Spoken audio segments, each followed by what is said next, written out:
Ladies and gentlemen, welcome to another exciting episode of Caught on the Mic. I am so excited for this one in particular. You will recognize my next guest from songs like Superman, It's Not Easy, and 100 Years. I am very excited to welcome my new friend, John Ondrasik, from, or otherwise known as professionally, Five for Fighting. How you doing, man? Mike, great to be with you. Thanks for having me. Oh man, I have been so excited to get this all set up. Your press agent, your PR, your publicist, and I have been trading like emails for I think a couple of months now trying to make this happen. But I'm really excited to talk about the String Quartet Tour. That's coming up here in a few weeks in the middle of October. Where the heck is 2025 gone already? It's crazy, dude. It's crazy. I don't know how we got here, but we're here. Yeah, we made it. Let's get right into it. You've been performing as Five for Fighting for over 2 decades now. Take us back to the early days. And what did the journey look like from writing songs in Los Angeles to breaking through with America Town? Well, I had a mom who was a piano teacher, so she started me at the piano very young, and kind of gave me the fundamentals of the piano. And she taught musicals at our local elementary school, and I was Tony in West Side Story, probably because I was mom's little boy. And she was also very wise. When I was around 12, 13, I didn't want to practice anymore. She let me kind of quit because I wanted to skateboard, chase girls, play basketball. And I just started writing songs because I loved it. And it was a passion. And it's been my passion my whole life. At 17, I found Steve Perry's voice teacher and started studying voice. And it's interesting. After college, I actually met Scott Sheets, who was the guitar player for Pat Benatar's band. He wrote Right. Fire and Ice, and I suddenly found myself joining a band with all the ex-members of Pat Benatar. They were all 40. I was 22, but we were writing songs, and I also became very good friends with rock. Rock fans will know the icon Rudy Sarzo, a bass Yes. player for Ozzy, Quiet Riot. And when I met Rudy, he was in Whitesnake, kind of at the top of Whitesnake, and he kind of took me under his wing and kind of mentored me. And he would take me to the Whitesnake concerts, and he was such a good mentor because he'd say, "You can go in that room, but you can't go in that room." He took good care of me. And so I had, and so we were doing this kind of Bon Jovi rock, and it was really fun and cool. And then this little band called Nirvana came out, and that all went away overnight. And I went back to the piano, and I started writing, songs that really kind of, I think, fit my influences. Certainly Billy Joel, Elton, of course, the piano players, Joni Mitchell, Queen, all that stuff. And I grinded, for 10 years and struggled, and finally broke through with a little record company called Aware Records that was kind of breaking new bands before they, happened. They had Hootie before, they became Hootie. They had Rob Thomas, Train, and made a record on Columbia Records. They didn't even know I was on the label Oh my. because we made the Americatown record, and the first single, Easy Tonight, did well. It was a number one, AAA hit, songwriter radio, but it really did sell records. But it allowed us to get to one more song, and that song was Superman. And again, in 2000, the radio did not want to play Superman.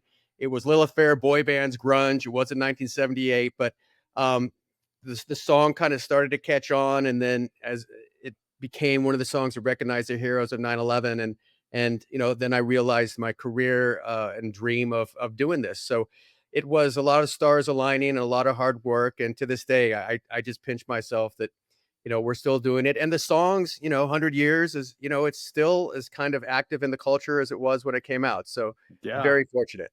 Yes, yes, yes. I think back to the 90s and it was almost like 3 different decades jammed into one. Yeah. Wasn't it culturally? Yeah. Especially on the music side of things. There was so much going on and there were so many different offshoots. I was going to ask you specifically who some of your earlier influences were and what you kind of gleaned from some of them. Well, I had the Beatles songbook on my piano bench, it was like a phone book, the Black Beetle book. Um, I also, I was kind of into the musical theater as a Yeah. young kid. I remember playing Godspell over and over again. Burt Bacharach. I actually ended up writing some songs with Stephen Schwartz, the great iconic, musical writer of Godspell and Pippin and Hmm. Wicked. So it's kind of in that range, but, as I got older, I fell in love with classic rock, as I mentioned, all, Queen, Peter Frampton, Frampton Comes Yeah. Alive, Purple Rain. The first record I ever bought was Stevie Wonder Songs in the Key of Life. Oh, So yes. yeah, so I had a great love for R&B and songwriters. I just all the different genres, I loved. And we mentioned Joni Mitchell, like the great, great writers, and then as I, kind of got older, I really liked, U2 and what they were doing, and so for me though, it's still the songwriters of the '70s, right? To me, that's Right. still the golden age. There's a reason you still hear it all the time, whether it's rock or songwriters or pop. So those were kind of my, formation, and songs that had a beginning and a middle and an end, that had a point of view, that had a sentiment attached to them, and I think it's no coincidence that my songs kind of reflect that era. I agree. I agree. I was listening to a lot of your discography on a I had to do an hour-long drive today, and so I just listened to a mix of your music, and I really thought about that a lot. I was like, this is something that harkens back to the time when there was a lot more natural songwriting. I think something that'll warm your heart, just kind of speaking from one dad to another. I have a 19-year-old daughter, and she is obsessed with music of that era, the 1970s. Her favorite band is Fleetwood Mac, her favorite singer is Stevie Nicks. So it's like that gives us hope for future generations for sure. I'm with you. My daughter, Olivia, is 23. She actually opens for us on this quartet tour. She's a Sweet. great swinger, singer songwriter with her folk duo, Lace and Lee. But yeah, we talk about like what are the greatest bands of all time. And my son as well. We had this conversation the other day. It's like, of course, it's Stevie Nicks, Joni Mitchell. And then, of course, for my son, it's AC/DC, Led Zeppelin, The Who. And I just, Queen, of course, they can sing all the Queen songs. He was talking about Jethro Tull the other day. And I'm like, to him, like Soundgarden's like an older band, right? It's like he goes so far back. But no, I love that the kids, still embrace that music. Part of it's through video games because you Yeah. still hear it in video games. But yeah, for me, the fact that my daughter can talk as much about Prince songs as Taylor Swift songs is something that I love, and it just goes to show you that those songs had a certain resonance and quality. I talk about this. If you think about it, back in the day in the '70s, the competition between these artists, like, so Paul McCartney, here's his song, here's Queen's song, here's James Taylor's song, here's Billy Joel's song, here's Joni Mitchell's song. Elite mastercraft songwriters going against each other, and I think that also honed their skills, Yes. because there were no B plus songs that survived, because you were going against the titans, right? And again, I think that's one reason why that era, still in my mind, and I think in the culture, stands kind of unique. Yes, yes, it's the iron sharpens iron Totally. mentality. I Yeah. love that. Well, let's get into your catalog a little bit. You mentioned Superman, you mentioned 100 years, and you also brought up the 9/11 effect. If I may be so blunt, Superman, it's not easy. Really blew up after the events of 9/11.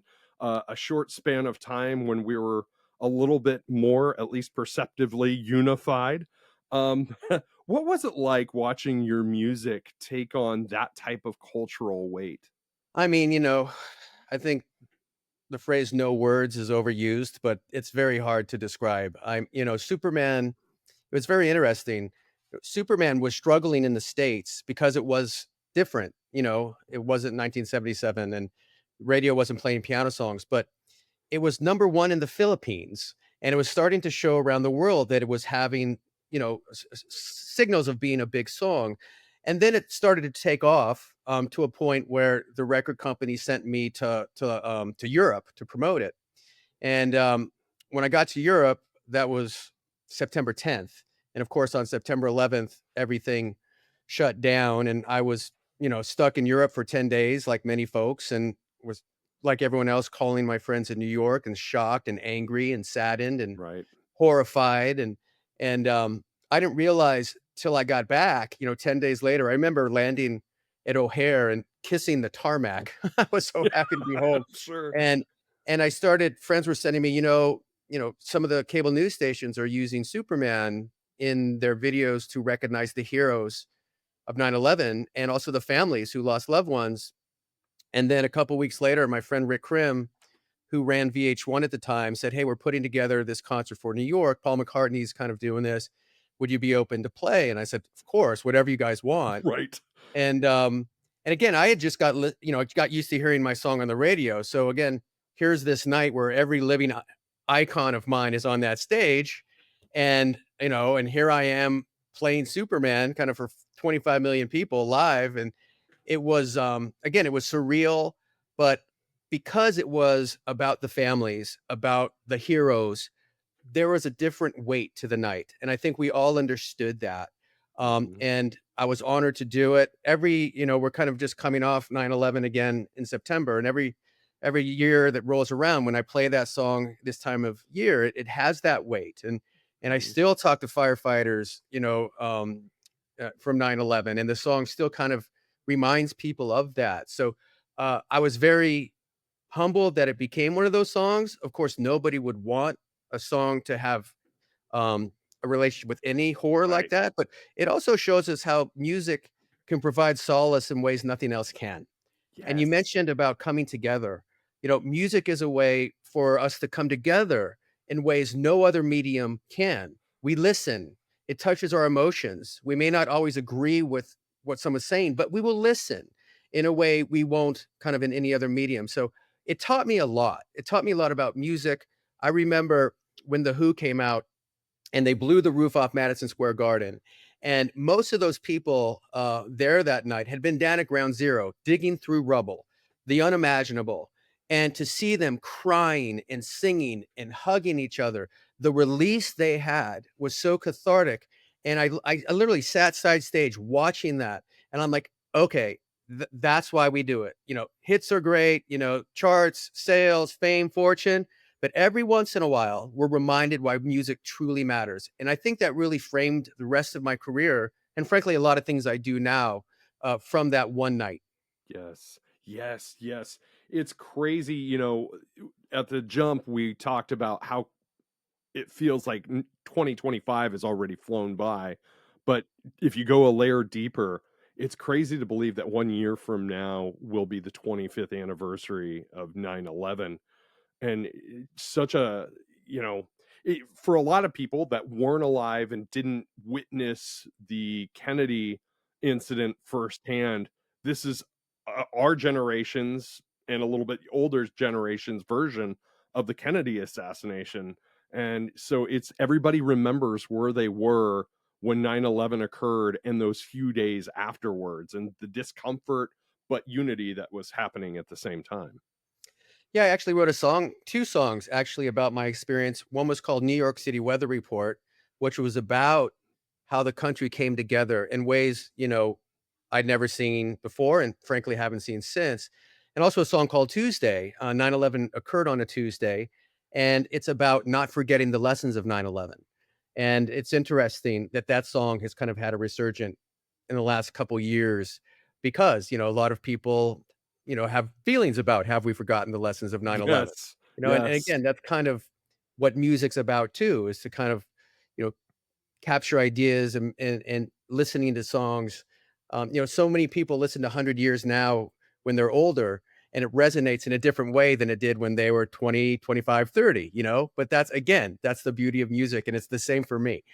Oh, dude, you just hit it. You just hit something I was gonna point out specifically, as we're getting older and coming to terms with our own mortality, kind of how 100 years has a similar internal inflection point when you listen to it now versus when it came out 24 years ago.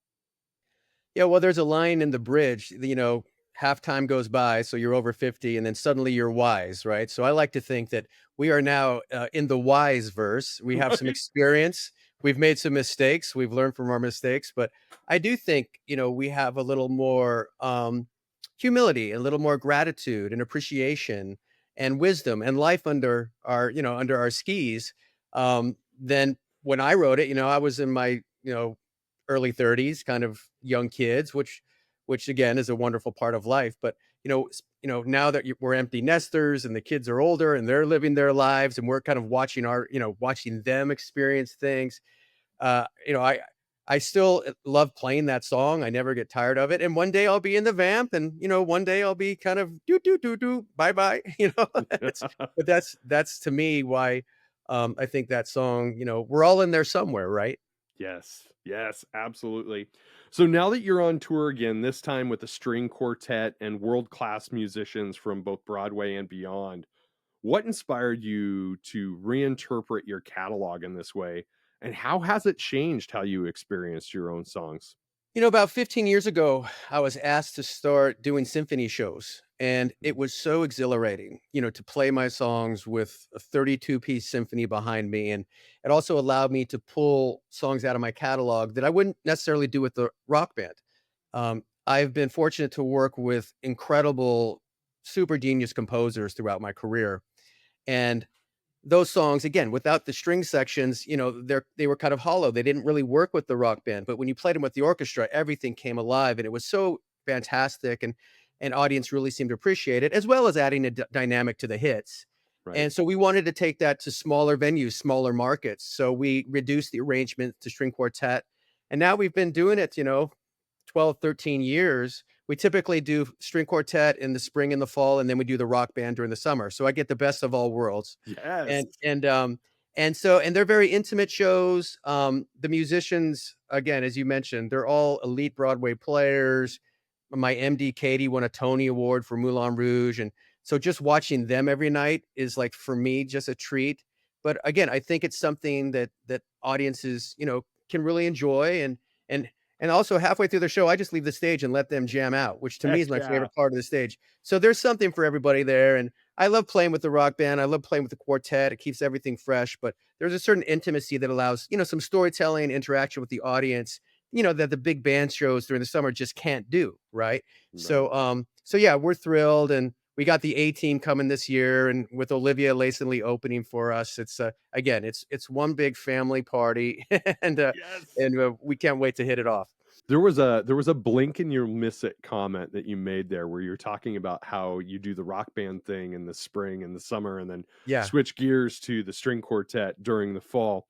I got to ask because I know how I am, but do your personal music tastes have a sense of seasonality to them? That's interesting. Well, certainly when December rolls around, it's the Charlie Brown Christmas album with Vince Guaraldi, right? That's just a no-brainer. That's the first time the leaves drop, man. I start with the Halloween album. Yeah. Yeah, certainly that. And, in summer too, during the summer, it tends to be more the classic rock fun songs. And yeah, Mhm. for me, they do. I mean, certainly with our touring, it reflects that because our summer shows are, they're a little more upbeat, a little kind of fun, sing along. We have a couple poignant moments, but we really understand. It's kind of we're out, the sun's out, every playing frisbee, the kids are there, the dogs are running around, but then during the kind of the fall and winter, we get a little more reflective. And I think we Yes. talk about some things that that are maybe a little heavier, and we don't things that we wouldn't necessarily talk about with the rock band. And I think that's good. I think it kind of keeps things fresh, and I think audiences appreciate that. And for us, it's kind of been what we've been doing now for a while, and I think it works well. So considering that and, some of the things that we've previously discussed here, what's your relationship with nostalgia like? Well, I'm a very nostalgic guy, So am I. yeah, again, my playlist is all the bands we've talked about, right? Um, Music for me, and similar, I'm a huge sports fan, right? Mhm. So to me, it's about sports and music, and I love the history of sports. I used to write for Sports Illustrated. I mean, for me, um, especially, being 6 years old and going through decades and decades of my sports teams and again, a very unique medium that brings us together. Yeah, I'm a very nostalgic guy, with my family, maybe too nostalgic, um, because we have a life to lead and we have things to do, and I still believe my best song is yet to be written. I love But, that. I do like, I do kind of like to go back in time and look at memories, and especially when the kids. Are you an empty nester yet, Mike? We're just now getting there. Yeah. So I got Yes. to tell you the craziest thing, and I don't want to kind of deride this off course too much, but we had 3 graduate at the same time this year. Oh my god. So we're a blended family. Okay. So I've got 2 kids from my first marriage, and then I've got twin stepdaughters. So all 3 girls all graduated at the same time. So it's kind of like being an empty nester now because they all 3 went in 3 different directions, and my Yeah. son's not with us all the time. So we'll have a week where, yeah, we're an empty nester, and a week where we're not, and that's okay. It's a good transition, yeah. Well, Yes. congratulations, but yeah, when you become empty nesters, you're used to having the kids, and there's a nice thing about it, but you're also kind of a longing of, "Boy, life has changed, and they're Mhm. out doing their things," and, you know, I have a song called "I Just Love You" that basically my daughter Olivia kinda gave me the lyrics when she was 4 years old, and now she comes out and sings it with me during the tour, and Ah, it's hard for me to even get through it without choking up, so I think, and that's a beautiful thing. We should be nostalgic, yes, We yes, should be. And when we hear songs that bring us back and make us cry or make us laugh and bring us back to memories, good, bad, or ugly, it's like it's a beautiful thing. That's what music's all about. And again, I think for me, I think my songs kind of reflect a certain nostalgia in them. yes. I agree, and that's part of the reason why I asked that question. Considering that your daughter is now kind of pursuing her own path in music, was there a specific moment in her upbringing or in recent years where it just clicked and you're like, "Oh my gosh." Like where she just completely overwhelmed you with her talent? Well, she's a tough worker. She went to NYU, did the musical theater thing, so she was Mhm. really kind of, focusing on acting, but she would when I was kind of touring a lot, every once in a while, I think she was 8 years old. The first thing I kind of knew, like, who this kid is, she was 8 years old, and we were doing, I don't know, show in Hawaii for maybe 1,000 people, and she had learned the song Jolene.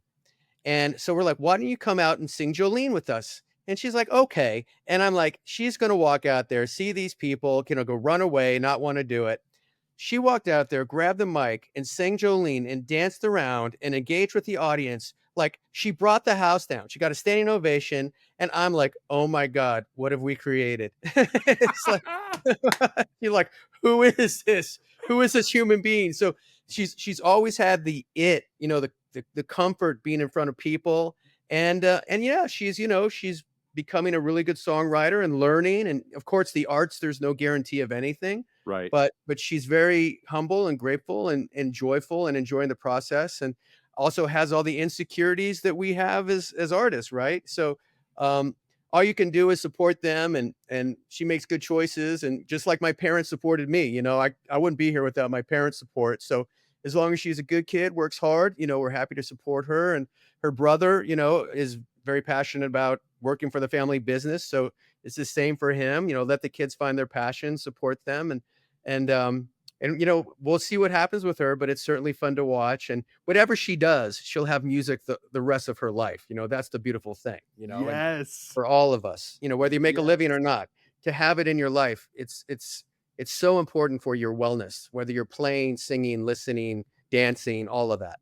I think that leads to a really good story too, like that family experience, being able to take her out on this run of shows and open up the show for you. Like the more audiences learn about that backstory, I think the more endeared to the whole scenario that they're going to be. Yeah, well, I give her credit. She never tells people she's my daughter. She Good wants to for earn it. her. And she wants to earn it, and they always bring the house down. But then halfway through my show, she'll come out and sing "I Just Love You," and there'll be the "Oh my God" moment, And you're right. I think there's a few tears, in the audience and Yes. maybe with me, but yeah, it's just a beautiful time that we have this window we can do this. And her and Caroline, her her partner in crime there, they just have that youth and excitement and energy that makes us all buoyant and excited, even if we're on a 10-hour drive from Bend, Oregon to Seattle. So So let's going back to your work. Your work's also been featured in more than 350 films, shows, and commercials, from The Blind Side to The Sopranos. Do you have a favorite placement where you thought, "Wow, my song really belongs here"? The Blind Side story is interesting with Chances because Chances was temped into another film at the time, kind of one of the big kind of action blockbusters that you are so thrilled to have because Mhm. it's going to do $500 million of business. Everyone's going to hear your song, and the Blind Side folks sent me a little note saying we'd like to use Chances in our movie, and I said, well, it's in this movie already, and they said we know, but can we send you the script and let you know what it's about? And I read it, and I'm like, oh no, it's like it's everything I love. It's sports, it's family. Um, I called them and I'm like, all right, tell me about your marketing plan. What's the plan? They said, well, there's a big star in it, but we don't have much of a budget. Probably not many people are going to see it. I'm like, no, don't tell me that. You're Hollywood. Just lie to me. Just make something up. And so eventually I ended up pulling it, from that big blockbuster, putting it in The Blind Side. And I'm glad I did. I mean, it became the biggest sports movie in history, better than Rocky. And I just felt I didn't write the song for The Blind Side, but it fit exactly that theme. And it's almost like I could have written it for The Blind Side. So that one for me is great again because again we still see that movie around Thanksgiving, Channel 13. It'll come back around and here's Chances. And so it's another example of something that I think really caught the zeitgeist of the culture and has stood the test of time. And but there's been a ton of uses that I'm just love. And when you have the right song with the right imagery, it is exponential. It's just magic, and I love when that happens.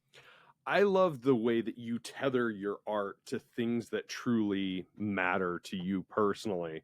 A lot of people do that without sincerity, and I can tell you're very sincere about that. And a good demonstration of that is the fact that you've also tied your platform to humanitarian and educational projects like Music Matters Challenge, Feed the Children. Why is it important to you to use music as a vehicle for change? Well, I think if you're fortunate to have songs that people know, they're a great way to do two things: raise funds for platforms that are doing great work, but also kind of shine the light on causes that get lost, I think, in the noise. Um, the most recent one is I did a new version of Superman for the hostages. Mhm. A young man, Alone OL, his mother reached out to me, who's been hostage for over 720 days. He's a piano player. There's a piano in Hostage Square in Israel that is his piano. It's the yellow piano that when I went over there to perform for the hostage families, I played his piano.